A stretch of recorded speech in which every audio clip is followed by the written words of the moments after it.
कहानी की शुरुआत होती है साल 2028 में, जहां ओमनीकॉर्प कंपनी ने ऐसे आधुनिक रोबोट्स बनाए थे जो पूरे शहर पर नजर रखकर लोगों की सुरक्षा करते। न्यूज रिपोर्टर नोवाक ने कहा कि अगर देश की पुलिस में सारे रोबोट भर्ती कर लिए जाएं, तो देश बहुत तरक्की करेगा। लेकिन पूरे शहर पर रोबोट्स का कब्जा देखकर नागरिक बहुत गुस्से में थे।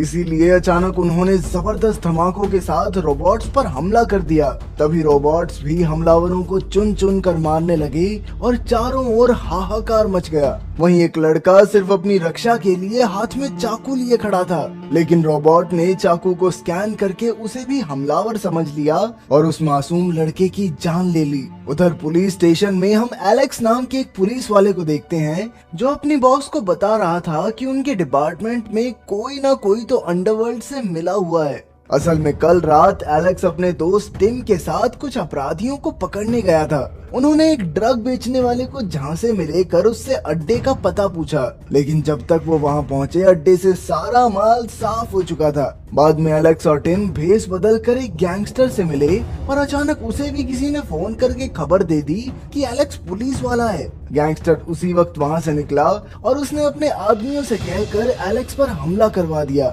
एलेक्स और टिम हमले से बचने के लिए पीछे के दरवाजे से निकले, लेकिन इसी दौरान टिम को गोली लग गई। उधर वॉशिंगटन में ओमनीकॉर्प के सीईओ सेलार्स ने सरकार से कहा कि पुलिस में रोबोट्स भर्ती करने चाहिए, लेकिन सरकार इसके हक में नहीं थी। आखिरकार उसने अपने ऑफिस में आकर दिमाग लगाया और उसे एक तरकीब सूझी। अगर वो एक इंसान को मशीन से मिलाकर रोबोट बना दे तो लोग भी उसे अपनाने लगेंगे। इसके बाद वो डॉक्टर नॉर्टन से मिलने पहुंचा, जो रोबोटिक हाथ पैर बनाने में माहिर था। उसने नॉर्टन को इंसान और रोबोट मिलाकर एक नया हीरो तैयार करने को कहा और डॉक्टर तो फट से राजी हो गया। उधर खुलासा होता है कि एलेक्स के साथ ही पुलिस वालों ने ही गैंगस्टर की मदद की थी।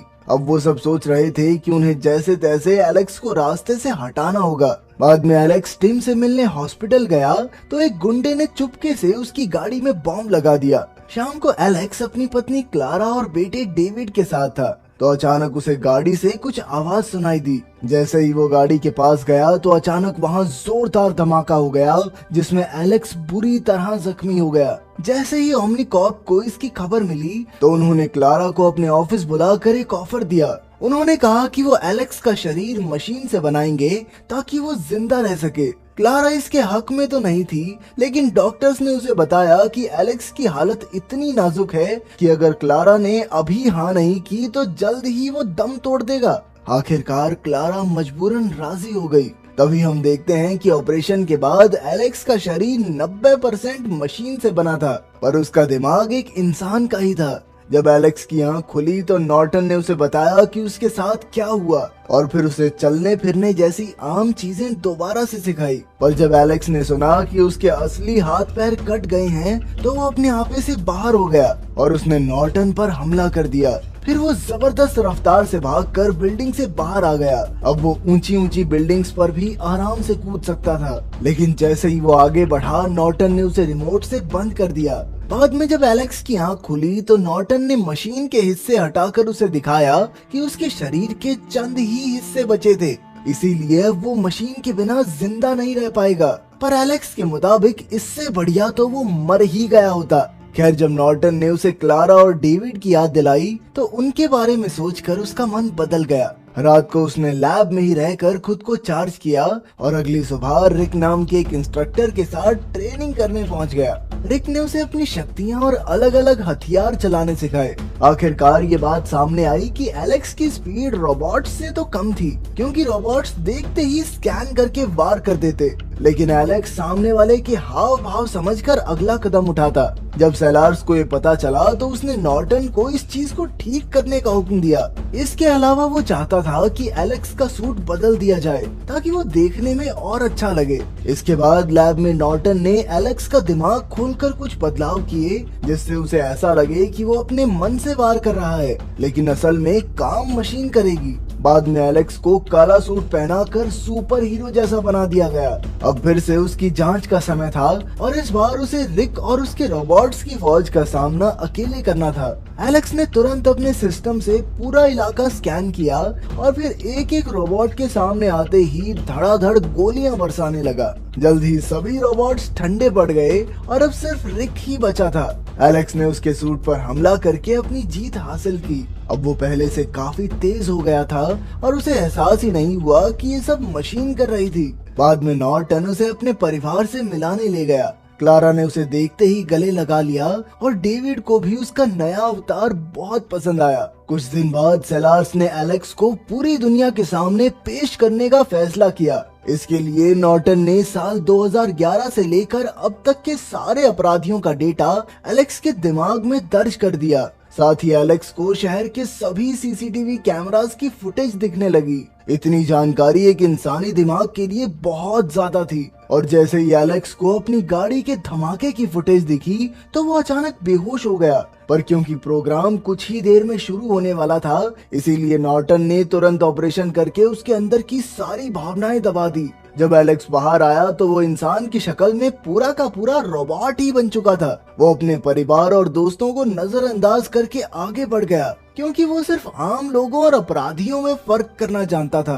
तभी अचानक उसे भीड़ में एक अपराधी नजर आया और उसने तुरंत कूदकर उसे धर दबोचा। उसकी ये काबिलियत देखकर आम लोग काफी प्रभावित हुए, पर उधर क्लारा और डेविड काफी दुखी थे क्योंकि उन्हें एलेक्स से मिलने की इजाजत तक नहीं थी। अगले दिन एलेक्स ने ऑफिस में ऐलान किया कि आज वो 13 अपराधियों को पकड़ेगा। फिर उसने अपनी सुपर बाइक उठाई और अपने डेटाबेस से ड्रग डीलर्स का पता लगाकर उन्हें ढूंढने निकल पड़ा। जल्द ही वो एक सुनसान बिल्डिंग में पहुंचा और बाइक पर ही अंदर घुसकर उसने धुआंधार गोलीबारी शुरू कर दी। गुंडों ने उस पर वार करने की कोशिश की, पर एलेक्स ने एक एक को चुन चुन कर मौत के घाट उतार दिया। कुछ ही दिनों में एलेक्स शहर का हीरो बन गया। फिर सेलार ने सरकार को बताया कि अब देश के लोग रोबोट्स के हक में हैं। वहीं दूसरी ओर करप्ट पुलिस वाले गैंगस्टर्स के साथ मिलकर एलेक्स को खत्म करने की फिराक में थे क्योंकि एलेक्स की वजह से उनका काम धंधा चौपट हो रहा था। फिर एक दिन अचानक क्लारा सड़क से भागकर एलेक्स के पास आई और उसे बताया कि डेविड डर की वजह से रात भर सो नहीं पाया और अब उसे अपने पिता की सख्त जरूरत है। पहले तो एलेक्स पर इसका कोई असर नहीं हुआ, पर बाद में बाइक पर उसने फुटेज छान कर देखा कि उस दिन डेविड ने गाड़ी का धमाका देख लिया था, जिस वजह से उस बेचारे बच्चे को गहरा सदमा लगा। आखिरकार एलेक्स को एहसास हुआ कि उसकी वजह से उसके परिवार को न जाने क्या क्या झेलना पड़ रहा था और जल्द ही उसे फिर से सब कुछ महसूस होने लगा। अब उसने खुद इस केस के अपराधी को पकड़ने का फैसला किया। उस दिन की फुटेज देखकर वो एक गुंडे तक पहुंचा जो गैंगस्टर के साथ काम करता था। उसने गुंडे का हाथ तोड़ डाला और फिर धमकाकर मेन अड्डे की जानकारी निकलवाई। इसके बाद वो तुरंत अड्डे की ओर निकल पड़ा। उधर जब करप्ट पुलिस वालों को इसकी खबर मिली तो उन्होंने गैंगस्टर को सावधान कर दिया। जब तक एलेक्स वहां पहुंचा तब तक कई गुंडे हथियारों से लैस उसका इंतजार कर रहे थे। एलेक्स बाइक पर ही अंदर घुस आया और आते ही उन पर धमाकेदार हमला बोल दिया। इतने गुंडे और हथियार भी उसका कुछ नहीं बिगाड़ पाए और आखिरकार उसने सबको खत्म कर दिया। फिर उसने हथियारों पर लगे उंगलियों के निशान स्कैन किए, जिससे साफ हो गया कि कौन से पुलिस वालों ने गैंगस्टर्स की मदद की थी। अब वो सीधा पुलिस स्टेशन पहुंचा तो उनमें से एक पुलिस वाले ने एलेक्स पर गोली चला दी, पर एलेक्स ने तुरंत ही उसकी जान ले ली। फिर दूसरे पुलिस वाले ने डरकर उसे बताया कि इस सब में बॉस का हाथ था। एलेक्स उसे गोली मारकर बॉस की जान लेने पहुंचा, पर उसी समय अचानक रिक ने उसका सिस्टम बंद कर दिया। जल्द ही ये खबर टीवी पर आ गई कि रोबोट्स इंसानों से बेहतर पुलिस वाले बनेंगे क्योंकि उन्हें घूस देकर खरीदा नहीं जा सकता।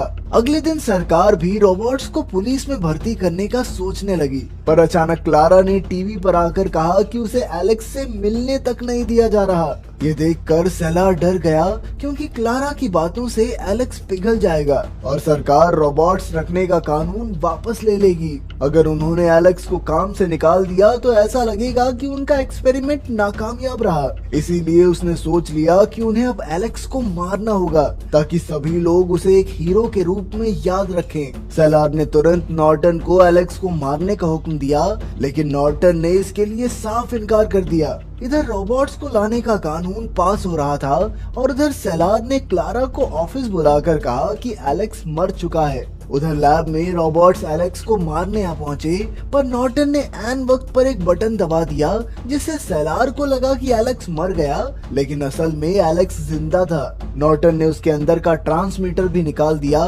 जिसका मतलब ये था कि ना तो अब वो किसी का हुक्म मानेगा और ना ही कोई उसे बंद कर पाएगा। एलेक्स ने उठते ही बाकी रोबोट्स को मार दिया और जब उसे पता चला कि सेलार उसे मारना चाहता है तो वो सेलार को खत्म करने निकल पड़ा। अचानक रिक ने एलेक्स को सड़क पर देख लिया और उसने सेलार को इसकी खबर कर दी। अब सेलार के गार्ड्स उसे, क्लारा और डेविड को छत पर ले आए ताकि उन्हें एक हेलीकॉप्टर सुरक्षित जगह पर ले जाए। उधर नॉर्टन एलेक्स के दोस्त टिम से मिला और उसकी मदद मांगी। तभी एलेक्स ओमनिकॉर्प के ऑफिस पहुंचा, जहां कई गार्ड्स पहरा दे रहे थे। एलेक्स सभी गार्ड्स को मारते हुए बाइक पर अंदर घुस आया और फिर उसने वहां मौजूद रोबोट्स पर हमला कर दिया, मगर इतने सारे रोबोट्स और हथियारों का सामना करना उसके लिए भी मुश्किल था। जल्द ही उन्होंने एलेक्स का पैर तोड़ डाला और उस पर लगातार वार करने लगे। तभी अचानक एक पुलिस की गाड़ी अंदर घुस आई और टिम ने बाहर आकर रोबोट्स को रोका, क्योंकि रोबोट्स पुलिस वालों की ऑर्डर्स मानते थे। मौके का फायदा उठाकर एलेक्स भाग निकला, पर जल्द ही उसका सामना रिक से हुआ। उसने रिक को गोली मारने की कोशिश की, पर वो चाहकर भी बंदूक चला नहीं सका, क्योंकि उसकी प्रोग्रामिंग के हिसाब से रिक उसके लिए कोई खतरा नहीं था। अब रिक ने एलेक्स पर कई वार किए और आखिरकार वो एलेक्स को खत्म करने ही वाला था कि पीछे से टिम ने रिक को गोली मार दी। अब एलेक्स सीधा छत पर सेलार का सामना करने पहुंचा। सेलार को यकीन था कि एलेक्स वार नहीं करेगा, क्योंकि ये उसके सिस्टम के खिलाफ था, पर एलेक्स ने अपने अंदरूनी सिस्टम से लड़ने की पूरी कोशिश की। तभी सेलार ने उसे क्लारा और डेविड को मारने की धमकी दी, पर इससे एलेक्स का दिमाग और मजबूती से सिस्टम से लड़ने लगा और अचानक ही उसने सेलार को गोली मार दी। अंत में सरकार ने रोबोट्स को रखने का कानून वापस ले लिया और साथ ही नॉर्टन ने गवाही दी कि इंसानी शरीर के साथ इस हद तक छेड़छाड़ करना बिल्कुल गलत होगा।